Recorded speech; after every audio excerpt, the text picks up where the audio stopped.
भगवान की स्वागत है आपका आज की मंगलमय प्रश्नोत्तरी में। जो YouTube पर जुड़ रहे हैं आप सभी चैनल को सब्सक्राइब करके शेयर कर लें। सवाल किसका है, हाथ उठाएं। जी मेरी शादी को 15 साल हो चुके हैं। चलो, जिनका प्रश्न है आप मैंने अपने घर से अपने पति से और अपने परिवार से जी।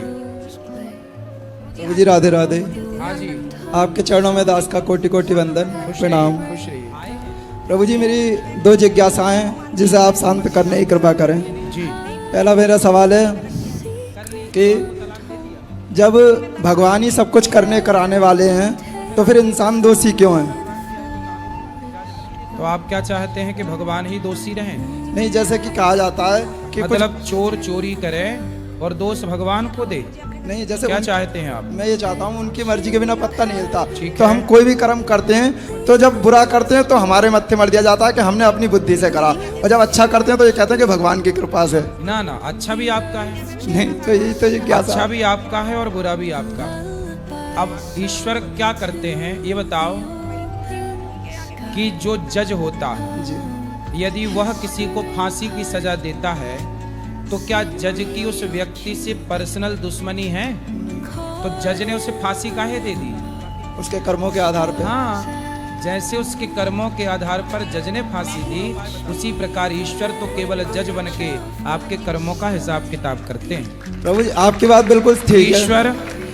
ईश्वर का वही काम है जो एक जज का काम है। सांसारिक जज शायद पैसों में बिक भी जाए, पर परमात्मा एक निष्पक्ष जज है जो कभी किसी के बिकाऊ नहीं है, कोई खरीद नहीं सकता, किसी को कौड़ी कम नहीं देता, किसी को दमड़ी ज्यादा, समझदार तो चुप रह जाता, मूर्ख शोर मचाता, मेरे मालिक की दुकान में सब लोगों का खाता।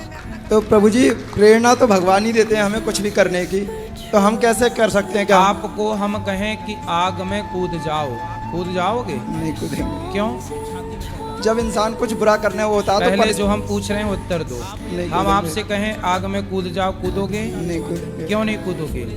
क्योंकि जानते हैं कि आग में जलेंगे। तो आप कूदेंगे ये भी तो सोचो कि हमारे द्वारा भगवान ही तो कह रहे हैं कि आग में कूद जाओ, तो काहे नहीं कूद रहे हो? ठीक है। मतलब आग में आप इसलिए नहीं कूद रहे हो क्योंकि आपको समझ है कि आपके लिए क्या सही है और क्या गलत है। उसी तरह भगवान ने आपको पागल बनाया होता तो अलग विषय था, पर आपको समझने की बुद्धि दी है ना।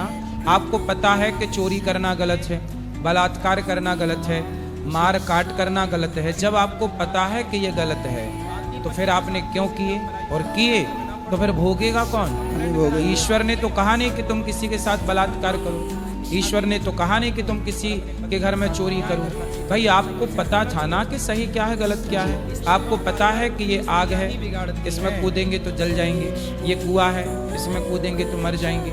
आपको जब पता है सही गलत का तो फिर दोष आपका हुआ ना, ईश्वर का कैसे हुआ? लेकिन प्रभु जी फिर भी परिस्थितियां ऐसी बन जाती हैं। आज भी केस देखने को आते हैं कि महिलाएं जल रही हैं जिंदा, या कोई आत्महत्या कर रहा है डिप्रेशन में जाके, या कोई परीक्षा में फेल हो गया। हाँ। तो परिस्थितियां वैसी बन जाती हैं कि इंसान तो करने पे मजबूर हो परिस्थितियां जाता है। क्यों ऐसी बनाते हो? परिस्थितियां बनाने वाला कौन है? आप लोग ही तो बनाते हैं। आप लोगों को कंपटीशन क्यों करना है? जो इसलिए तो ईश्वर ने कहा है, ईश्वर का विधान कि गौधन गजधन बाजधन और रतन धन खान, जब आवे संतोष धन सब धन धूरी समान। जितना पढ़ लिया, जितना कमा लिया, जितना पा लिया, उतने में संतोष रखे व्यक्ति तो कभी डिप्रेशन की बीमारी ही ना हो। असंतुष्ट है इसलिए तनाव है, चिंताएं हैं, डिप्रेशन है। यदि व्यक्ति संतुष्ट है तो बताओ सुखी है कि नहीं? अब देखो ये साधु बैठे हैं हमारे ध्रुवदास जी महाराज, जी, जी।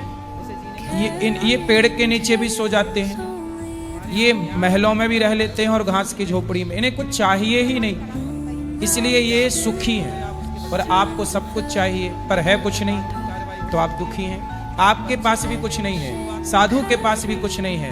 हर कितना है कि आपके पास कुछ नहीं है पर पाने की इच्छाएं हैं, पर साधु के पास कुछ नहीं है पर कुछ पाने की उसके अंदर इच्छा ही नहीं है, इसलिए वह सुखी है, आप दुखी हैं। तो प्रभु जी फिर इस चौपाई का क्या मतलब हुआ है? मैंने एक चौपाई पढ़ी थी कि जाको प्रभु दारुण दुख दें बाकी मति पहले हर लें। ठीक भगवान को जैसे दुख देना होता है उसकी बुद्धि पहले भ्रष्ट कर देते हैं। ठीक है। तो फिर इंसान के हाथ में खा रहा है कुछ। विनाश काले विपरीत बुद्धि, जब नाश मनुज पर छाता है पहले विवेक मर जाता है। सुनो, जब व्यक्ति भगवान के बताए रास्ते से भटक जाता है, जैसे दुर्योधन ने साड़ी खींची द्रौपदी की, खिंचवाई दुशासन से, चलो दुर्योधन ने गलती की, दुशासन ने भी गलती की, पर भगवान ने एक मौका दिया। भगवान शांति दूत बनकर गए थे कि पांडव को 5 गांव दे दो, यदि मान लोगे तो आपका विनाश नहीं होगा। पर दुर्योधन ने गलती की, पांडवों का धन भी हड़प लिया, द्रौपदी के कपड़े भी उतार दिए और शांति दूत बनकर गए तो भगवान के प्रस्ताव को ठुकरा दिया।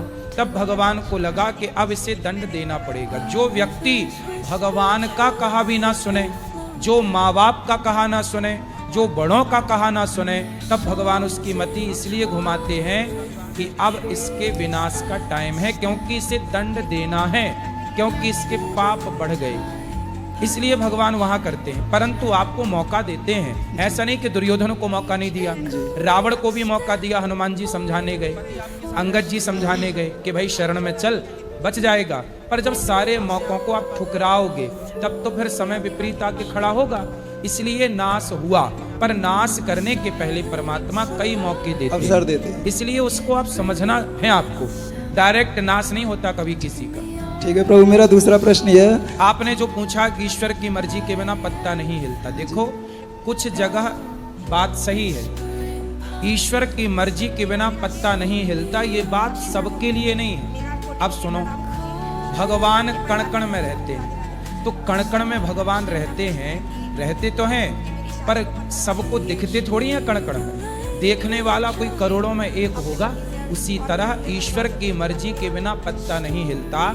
ये बात उनके लिए है जो ईश्वर पर भरोसा करते हैं। अब मैं ईश्वर पर भरोसा करता हूँ, जब मैं ये मानूंगा कि परमात्मा की इच्छा के बिना पत्ता नहीं हिलता, तो जब मैं ये जानता हूँ कि सब ईश्वर की मर्जी से है, तो मैं गलत करता ही नहीं। अब आप गलत करें और फिर कहें कि ईश्वर की मर्जी के बिना नहीं होता, तो सुनो, सारे ज्ञान सबके लिए नहीं है ना। इसलिए कहते हैं ना, सत्संग सुनने का, कथा सुनने का अधिकारी कौन? सब अधिकारी नहीं होते, समझो। अब बताओ, परमाणु बम पाकिस्तान के पास चला गया, क्या वो अधिकारी था? यदि शक्ति गलत व्यक्ति के हाथ में चली जाए तो वो उसका क्या करता है? दुरुपयोग करता है। इसीलिए कहते हैं कि कुछ ज्ञान ऐसे हैं जिस ज्ञान को पाने के अधिकारी सब लोग नहीं है। तो जो ये वाला ज्ञान है कि ईश्वर की मर्जी के बिना पत्ता नहीं हिलता, इस ज्ञान के भी अधिकारी सब थे नहीं, पर यह ज्ञान सब तक पहुंच गया। तो इस ज्ञान के बल पर लोग मिसयूज कर रहे हैं पाप स्वयं, और दोषी बना रहे हैं ईश्वर को। ठीक है प्रभु, मेरा दूसरा प्रश्न ये है कि भगवत गीता में भगवान श्री कृष्ण अपनी विभूतियां बताते हैं कि पक्षियों में गरुड़ में हूँ, जलाशयों में समुद्र में हूँ, ऐसे ही बताते हैं कि इंद्रियों में मन में हूँ। और हम बात बात पे सुनते हैं आचार्यों से कि मन को वश में करो। हाँ। तो जब भगवान श्री कृष्ण इंद्रियों में मन खुद अपने आप को बता रहे हैं, तो हम मन को कैसे वश में कर सकते हैं फिर? और किसी ने करा हो तो उदाहरण दे के बताइए। जिस गीता की आप बात कर रहे हैं, उसी गीता में भगवान से अर्जुन ने पूछा कि चंचलम ही मनः कृष्ण। अर्जुन ने कहा कि प्रभु मेरा मन बड़ा चंचल है, मैं क्या करूं? ये अर्जुन ने सवाल किया गीता में कृष्ण भगवान से। तब भगवान ने कहा कि अभ्यासेन तु कौन्तेय वैराग्येण च गृह्यते। हे अर्जुन, जैसे मंदारी बंदर को अभ्यास के बल पर, प्रैक्टिस करा करा के बंदर को वश में कर लेता है। मंदारी के इशारों पर बंदर नाचता है कि नहीं? यदि बंदर को वश में किया जा सकता है, तो अभ्यास के कारण मन को भी वश में किया जा सकता है। अब रही बात कि मन को वश में क्यों करना है? भाई मन को वश में नहीं करोगे तो पराई स्त्री में मन चला जाएगा, दूसरे के धन में मन चला जाएगा। इसलिए मन को कंट्रोल करना ही पड़ता है, क्योंकि पूरा खेल मन का है। मन के हारे हार है, मन के जीते जीत, मन ही मिलावत राम से, मन ही करत फजीत। तो मन का खेल है पूरा, इसलिए कंट्रोल। किसी ने करा है, एक आध नाम बता सकते हैं आप, किसी ने मन को वश में किया हो? शुकदेव जी ने मन को वश में किया, बड़े बड़े साधु संतों ने। अब देखो ये संत जन बैठे तो हैं, मन कंट्रोल में है। बहुत सारे साधु हैं जिनका मन नहीं भटक रहा है। अब बताओ, मन को वश में करना कठिन तो है, पर कर सकते हैं, कोई बहुत बड़ी बात नहीं है। आप अपनी पत्नी के संग रह करके अपनी पत्नी में खुश हैं, पराई स्त्री में आपका मन नहीं जाता। आप गांव घर में देखिए, बहुत सारे लोग हैं जो अपनी पत्नी अपने पति में ही खुश हैं, किसी और नारी को बिल्कुल नहीं देखते गलत नजर से, वो भी तो मन को वश में किए बैठे हैं।